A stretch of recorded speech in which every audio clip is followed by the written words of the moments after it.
Você que se liga no Conexão, confere a partir de agora muita adrenalina e muita emoção, tudo isso sem tirarmos o nosso pé do chão.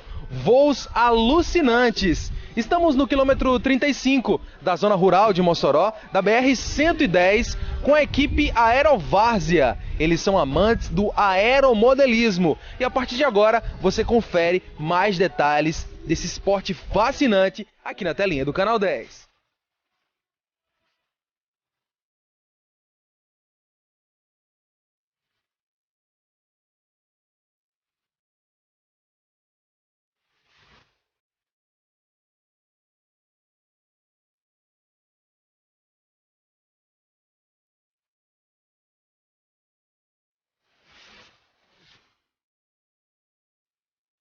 Bom, a gente vai aproveitar e conversar com o Jonathan Pereira, que tá com o avião no ar e vai falar pra gente, claro que também com muita atenção, como funciona toda a dinâmica dessa prática tão apaixonante. Jonathan, eu iniciei a matéria falando que é muita adrenalina, muita emoção, mas sem tirar o pé do chão. É exatamente isso que leva vocês? É esse sentimento que os toma? Isso. Léo, é um prazer que só quem pilota é que sabe, né? Que pode descrever isso. É um esporte que alguns chamam de esporte, eu chamo de hobby, mas que é o momento em que a gente tem no fim de semana para botar fora as energias ruins, né? E recarregar as baterias aí para uma nova semana. Então na verdade é um grupo de amigos, é uma reunião de amigos que a gente se reúne todo fim de semana aqui para praticar esse hobby ou esse esporte, né? Como o pessoal, alguns dizem, alguns têm umas denominações próprias, mas que na verdade é mais um divertimento para a gente, né? Há quanto tempo vocês vêm desenvolvendo essa prática, essa reunião entre amigos? O grupo aqui ele se reúne desde 2011, né? Desde 2011 a gente se reúne aqui todos os domingos, né? Já tivemos de nos reunir também aos sábados, mas em virtude de alguns trabalharem ainda no sábado, a gente passou a se reunir apenas nos domingos de manhãzinha bem cedo, né? Então você acompanhou aí, a gente se reúne aqui a partir das 5h30 da manhã, alguns chegam até um pouquinho antes, e tomamos café juntos, batemos aquele papo, né, entre amigos, e é isso aí, a gente vem pra cá pra desestressar, na verdade, né? Muito bom. Vou pedir aqui pro Jonathan fazer o pouso da aeronave dele, pra gente conversar com mais calma, sem tirar tanta atenção dele. Jonathan, por favor, faz o pouso pra gente.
A aeronave no solo, a gente vai conversar mais tranquilamente com o Jonathan.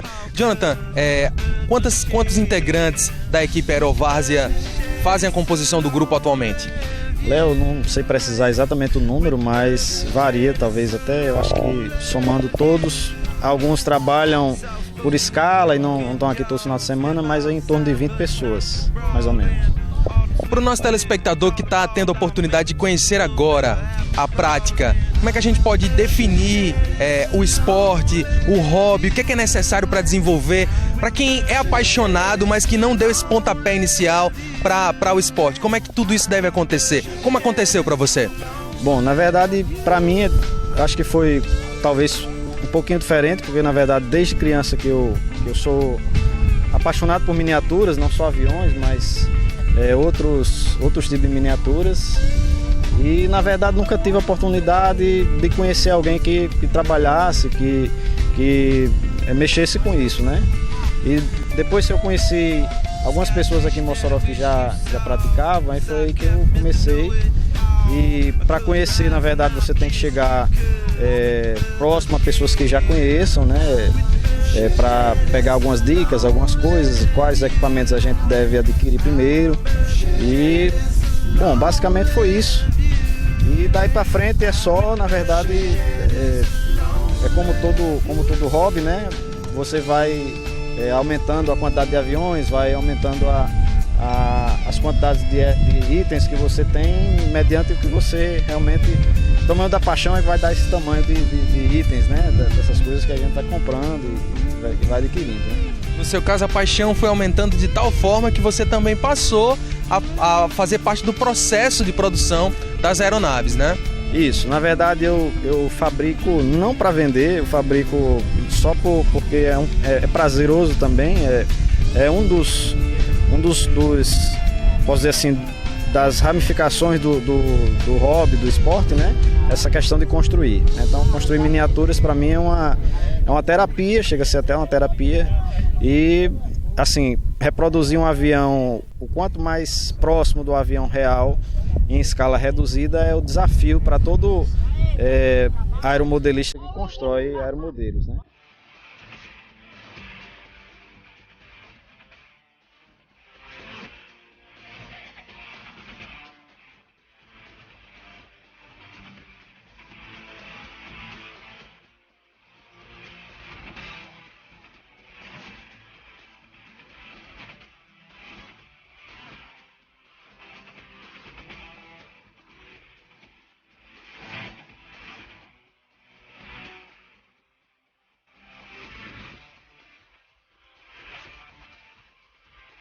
Estamos acompanhando imagens aqui, funciona também como um hangar. Aqui há toda uma preparação antes de cada voo, existem dinâmicas que antecedem esse momento, né? Sim, nós realizamos o abastecimento, né? Previamente, um dia antes, a gente tem que carregar todos os equipamentos, a parte eletrônica, as baterias e tudo.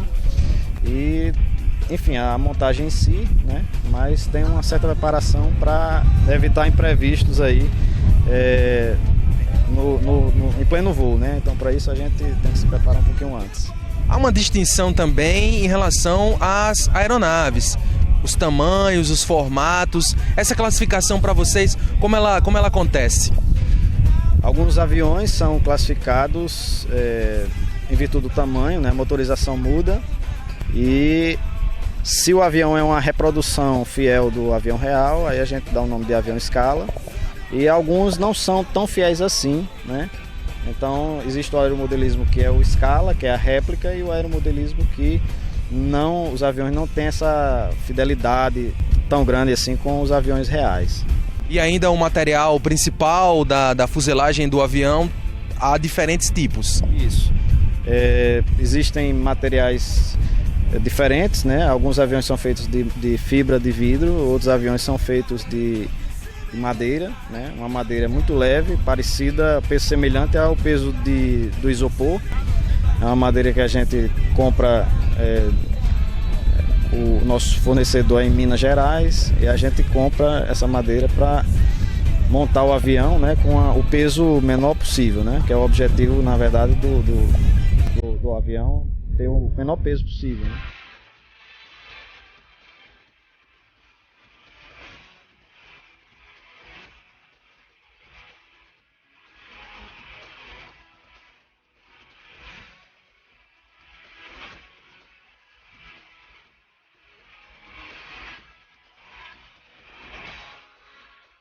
Em termos de peças e acessórios, existe uma configuração comum entre todos eles? O avião, o motor, a hélice, como é que está dividido?